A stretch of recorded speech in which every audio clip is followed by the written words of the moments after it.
Eu não entendi sua pergunta, Thiago.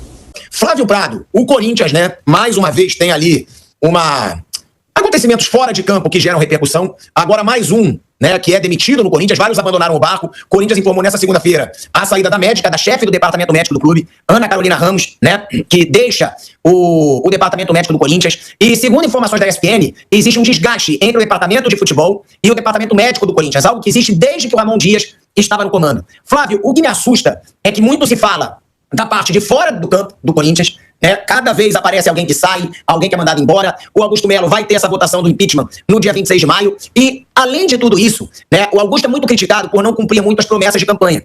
E ontem, mais uma vez, o Augusto foi contra o que ele prometeu quando era candidato à presidência do Corinthians. Por quê? Ele comentou que mesmo com toda a dívida, mesmo com todos os gastos que já teve, mesmo com todos os problemas financeiros graves, o Corinthians vai atrás de reforços novamente na próxima janela de transferências. É o que assegurou o Augusto Melo, né? Ele falou sobre essa situação. Eu vou colocar aqui a declaração do Augusto Melo, Flávio, que é preocupante, porque pelo jeito ele está desesperado. Vou entregar alguma coisa para ver se pelo menos a torcida me protege. E as organizadas já deixaram claro que não vão mais proteger o Augusto Melo, que deve ter uma votação superior para o seu impeachment no dia 26 de maio. Vamos ver aí o Augusto Melo assegurando que ele vai contratar mais, apesar de todos os problemas financeiros. Na verdade, tem um problema técnico aí, a gente já vai colocar. Agora, Flávio, mais uma vez, ele indo contra o que ele prometeu, né? O que é muito normal no futebol, mas no caso do Augusto Melo, se ele vai fazer contratação, ele precisa correr, né? Porque até segunda-feira, só tem que deixar tudo palavrado e tal. Ô, Pilado, é assim, isso aí, a situação do Augusto Melo, ela lembra muito a do Edinaldo. Os parceiros já arroeram a corda, já até logo acabou. Até a uniformizada, que tinha lá também parceria com ele. Não existe amor ao clube, existe amor às suas coisas. Inclusive a torcida uniformizada torce pra torcida uniformizada, torce pro time. Então esses também já correram. Quando começa isso, velho, o Jânio Quadros, o histórico Jânio Quadros, pelo bem e pelo mal, ele diz o seguinte: quando você chega no seu gabinete e o office boy te serve um café gelado, é sinal que o negócio desandou. Então quando começa todo mundo correr, os parceiros de primeira hora, os agregados de última hora, os beneficiários, que é o que tá acontecendo, os beneficiários até o último momento começam a correr, sambou. Então isso significa o seguinte: impeachment na segunda-feira, e o Augusto que tome muito cuidado, porque do jeito que a coisa tá rolando, os noticiários, ele pode até ter problemas pessoais. Os temas criminais podem ser mais graves do que ele imagina. Então esse sonho de ser presidente do Corinthians e tal pode se transformar num negócio muito sério. No futebol brasileiro é muito difícil que alguém, né, seja preso e tal. Eu só conheço o caso do Onay Neves, lá, que também bateu contra todo o esquema e tal, não sei o quê. Mas no caso do Augusto, do jeito que o noticiário policial está, eu não conheço o processo, óbvio, mas pelo que a gente ouve falar, o caso dele é seríssimo. Ele pode ter problemas, inclusive, com a justiça e pode ter problemas, inclusive, no aspecto pessoal. Esse é até esse risco que ele corre. Com relação ao Corinthians, só se acontecer alguma coisa muito milagrosa. Mas todos os interessados já tiraram o que tinham que tirar, ele já fez o que podia fazer pelos caras, agora eles vão querer mamar outras tetas. Portanto, aqueles que tinham interesse em defendê-lo já tiraram o que tinham que tirar, não dá pra tirar mais e eles são bons. Ele tá sozinho, segunda-feira, só se acontecer um milagre. Caso contrário, nem justiça, nem nada. Até essas liminares que ele consegue, sabe que é jeitinhos e tal, né? Então ele, nem isso vai ter. Segundo ele samba, segundo ele cai, aí quando ele vai ter que convocar uma nova eleição, assume os mais estáveis, vai ter um prazo para 20 dias para nova eleição, e aí vão se formar novos grupos, novos jogos de interesse, e aí vão ver qual será o novo cara que vai oferecer as benesses que fazem com que o cara seja eleito num time de futebol. Ô Flávio, mas você então já crava que você tem muito contato. Você acha que na segunda-feira, quando vai ter essa votação do impeachment, o Augusto Melo já não será mais o presidente do Corinthians? Você acha que na terça-feira o Augusto Melo já não vai ser mais presidente do Corinthians? A não ser que aconteça algo assim. Sabe como é que é, né? Tinha um repórter aqui, o Sérgio Leite, falava: no balanço das horas tudo pode mudar. Mas o que a gente vê hoje, a chance é nenhuma. Ele vai 1%. Mas não, esse 1% eu tô pondo por minha conta. No meu, pelo que eu sei, o impeachment já tá decretado. É uma questão de tempo. Na terça-feira, como você citou, quem vai estar presidindo o clube é o Osmar Stabile. Eu não. Só, olha, vai ter que acontecer alguma coisa muito extraordinária. Mas eu não vejo o caminho, porque todo mundo que podia mamar alguma coisa já mamou, entendeu? Então agora eles querem novas tetas pra mamar novamente lá na frente. Pô, até a torcida uniformizada já pulou fora. É muito. Que esses daí pegam tudo, né? E já deve estar de olho em nova situação. Então, no meu conceito, já foi. Piperno. Pilhado, então, você sabe aquela bandinha e a fanfarra que o Edinaldo tinha contratado lá para recepcionar o Edinaldo dia 26? Então eles vão ficar agora sem cachê, né? Porque nós depois o Edinaldo não tá mais aí e tal. Então diz que o pessoal da oposição do Corinthians já ligou e falou: não, vem pra cá, que aí vocês vão poder tocar aqui pra comemorar o impeachment do presidente Augusto Melo na segunda-feira, né? Então, aí os caras, opa, vamos lá. Acho que foi até o Mauro Betti que indicou, porque era aquele pessoal que tocou na recepção Bora. Então, eles têm uma expertise nisso aí. Agora eles vão lá para saudar um novo momento da vida do Corinthians, e o Augusto Melo vai ter muita coisa para explicar na justiça, porque, afinal de contas, esse contrato, né, assinado no começo do ano passado, que está sob investigação, ele desperta suspeitas até de ligações aí com o braço do PCC. Foi o que o Gritzbach, né, aquele sujeito assassinado no aeroporto de Guarulhos, disse em um dos depoimentos à própria polícia. Se é verdade ou não, eu não sei, a polícia que investigue. Mas o Gritzbach, que era um personagem ligado ao PCC e que foi apagado, né, pela banda podre da polícia, mais o PCC, apontou, então, até ligações com esse contrato. Pelo menos é o que a polícia está investigando. Então, realmente, o Corinthians vai ter muito a explicar. E a Leila Pereira, hein? Não assinar esse manifesto? Porque eu sempre fui um cara que elogiei muito a Leila Pereira, acho ela uma dirigente muito boa pro Palmeiras. Agora, dessa vez, pra mim, eu achei ridículo ela levar a politicagem à frente do futebol brasileiro. Porque tudo bem que você acha que esse manifesto, nada vai acontecer, mas pelo menos mostrar que os clubes têm interesse em fazer alguma coisa. Tem interesse de tirar o futebol brasileiro da mão das federações. E a Leila Pereira não assinou um manifesto que quase todos os grandes clubes do Brasil assinaram, pedindo mudança de calendário, pedindo fair play financeiro, pedindo que o peso dos clubes nas eleições seja igual, pelo menos, aos das federações. Causas que a Leila Pereira sempre defendeu, e aí agora parece que ela levou a politicagem acima de tudo e não assinou esse manifesto, Flávio. Bom, ela foi uma das signatárias do aceite, né? Da chapa do Chalde, porque precisa de 8 clubes, né? 8. Eu não lembro. 8 clubes. E ela foi uma das que assinou, junto com o Botafogo, junto com o Vasco e Volta Redonda. Os 3 do Norte, Amazonas, Remo, Paysandu, Volta Redonda, Botafogo, Grêmio, Vasco e Palmeiras. Então, e não teria lógica que ela depois concordasse com essa história aí desse manifesto, porque ela tá do outro lado, ela assinou do outro lado. Por que ela fez isso, eu não tenho a menor ideia. Eu acho que, ela falou pra mim com todas as letras, eu fui lá fazer uma entrevista, foi no dia que o Corinthians contratou o Memphis, ela falou, pô, assinou nada, o Corinthians tá devendo pra todo mundo pra um jogador desse nível. Eu nem perguntei, ela falou isso na entrevista que eu tava fazendo, ela falou, pô, o Corinthians contrata um cara desse nível sem ter dinheiro. Quando é que vamos ter fair play financeiro? Então ela é super a favor do fair play financeiro. O fato dela não ter assinado, não tenho a menor ideia, mas não muda nada, porque é uma baita cascata e os clubes também não têm interesse nenhum. Agora eu não sei por que ela assinou o manifesto com os caras e também não sei por que ela não assinou isso aí. Mas tem lógica, se ela assinou lá, não podia assinar aqui. Uma coisa não bate com a outra. Agora os motivos realmente eu não sei. Se eu tivesse informação, eu vou passar adiante. Então ela é a favor do fair play financeiro, com certeza, que ela falou pra mim, numa entrevista que ela estava me dando. De novo, sem eu perguntar, ela falou desse tema. Então eu não sei o motivo que levou a Leila a concordar com o grupo, né, do seu Chalde, aceitar ser um dos clubes a assinar isso, e por que ela, e aí dentro de uma coerência, já que ela assinou lá, não assinava aqui. Ou ela tá do lado, ela tá do outro. Mas eu não sei te dizer porque não. Não é o que ela pensa, isso eu posso te garantir. Ela fair play financeiro, eu sei que ela realmente quer. Talvez ela não acredite que isso venha a partir dos clubes, né? Não sei. Talvez ela imagine que pode ser do outro lado, ou talvez não acredite que nada, por exemplo, não vai acontecer nada. Flávio, eu não acho que ela ia se contradizer não, tá? De verdade. Por quê? Porque a Leila, quando ela vai contra a maioria dos clubes e apoia o Chalud, ela diz que ele defendia pautas que ela defende.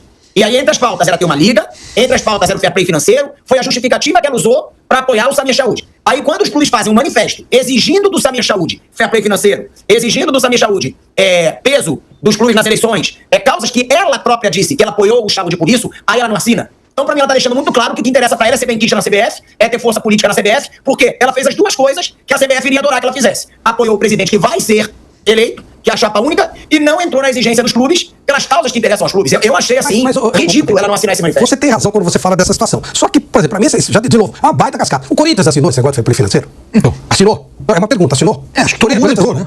Como é que é? Acho que todo mundo assinou. Eu acho que todos os clubes entraram, né? Eles não têm o menor interesse nisso. O São Paulo não tem o menor interesse nisso. O São Paulo não tem, o Atlético Mineiro não tem. Ele não tem. É cascata, é pura cascata. Se fala assim, tá bom, então a partir da manhã tem o fair play financeiro. Os caras vão dizer, tô brincando. Não era isso que eu queria. Não, imagina, o Santos tem interesse em fair play financeiro? Óbvio que não. Entendeu? Então, eu não tô defendendo Leila nem nada.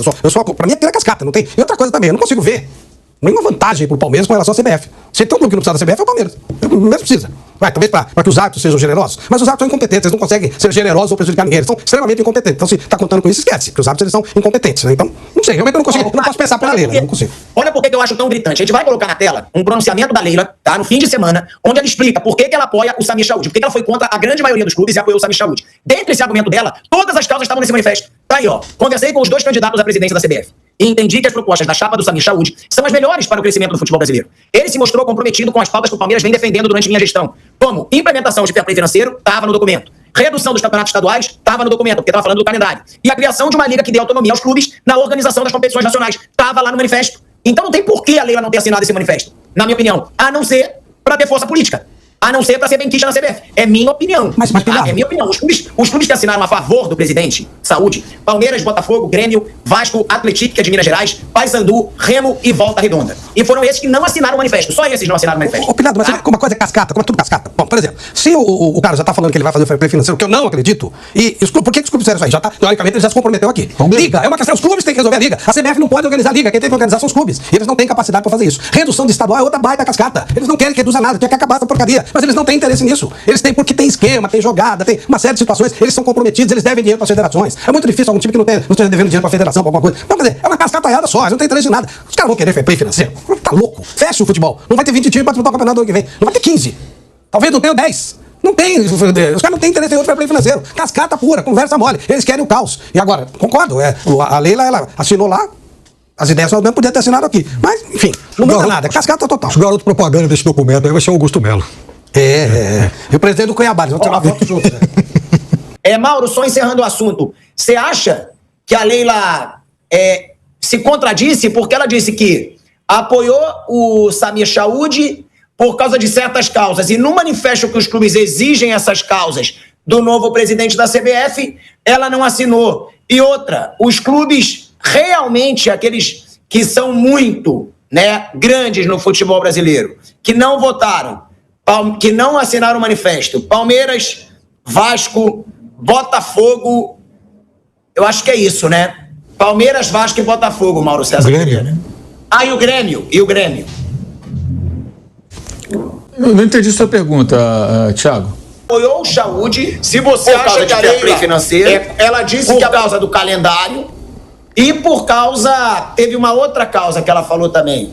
E as 3 causas estavam no manifesto que ela não assinou. Redução dos estaduais. Isso, e a redução dos estaduais. Calendário. Estava tudo no manifesto. Você acha que ela não foi... Eu acho que ela não foi porque o Reinaldo Bastos estava do outro lado. Era o nome defendido pelos clubes e me parece que entre o Reinaldo e o Saúde, ela prefere o Saúde. Eu acho que é isso. Não, mas eu digo na não assinatura do manifesto. Não, mas eu acho que é isso. Tem. Sim, mas os clubes queriam emplacar o Reinaldo Bastos, correto? Isso. Então, ela, entre o Bastos e o Saúde, ela prefere o Saúde. Eu entendo dessa maneira. E ela escolheu. Lá na frente, se nada disso for feito, né, o torcedor do Palmeiras, especialmente, pode cobrar a Leila. Né? Ó, apoiou esse candidato, disse que ele faria isso, ele não fez. Ela vai ser questionada. Tudo igual, gente. E também, olha, o Reinaldo Bastos também visto como se fosse o salvador da pátria, é demais também pra Uma mim. coisa. O Reinaldo... Eu vi coleguinhas nossos, rede social, defendendo, como se, nossa, não, tem que agora... Cara, peraí, é mais um dirigente de federação, aliás, é o maior defensor entre todos os cartolas do estadual longo. Claro. É o ganha-pão dele, né? O esquema dele. Acho que ele quer reduzir de 16 datas para 12, Imagina, para se 8, para 10. ele quer 25, 30. Exatamente. Metade do ano que isso aí. Nossa Senhora. Lógico que não quer. Agora, eu gosto muito dos óculos do Reinaldo Barros. Sabe por quê? Eles me lembram os óculos do Nilson César. São modernos, assim, joviais. Sério, se puder colocar, coloca do lado aqui. O Kaique pode separar a foto do Nilson, aquele óculos estiloso dele, e a do Reinaldo. É difícil escolher entre os dois. Eu não tenho capacidade de comprar um óculos desse. É muita sofisticação para um homem como eu. Mas eles, olha, os caras têm... são bonitos os óculos. Eu não estou zoando, não, é verdade. Sabe, o meu aqui é modesto, do Klopp, já velhinho. Eles é aqueles assim, sabe? Colorido, Jovem assim, Pan, armação Moderno. Voltando, hein? Voltando para a Rádio Jovem Pan, agora na rádio no YouTube, Mauro César Pereira falando do visual do Reinaldo que parece com o do Wilson César, né, Mauro? O visual, o estilo dos óculos, são óculos modernos, óculos ousados, joviais, assim. E os caras, olha, mandam bem mesmo. É um elogio, tá? Não é um deboche, por favor, não entendam mal. O pessoal vai achar que eu tô zoando. Tô elogiando, pô. A gente Olha lá, vai falar. Aí, olha só. aí. Colorido, olha lá, modernão. O do Nilson também. Olha aí, o do Nilson também é diferente, estiloso do Nilson também. Quem segue o Nilson no Instagram sabe. Olha só, cada hora uma. Verde, esse branco aí, acho que é branco, né? É igual São o estádio vários, do Arena lá, do Bayern de Munique. Depende de quem joga. Joga o reta, muda de acordo com o jogo. Muda de cor. Eu gosto de dia uma cor, à noite, um ambiente fechado, ambiente aberto, né? É bacana. Que beleza.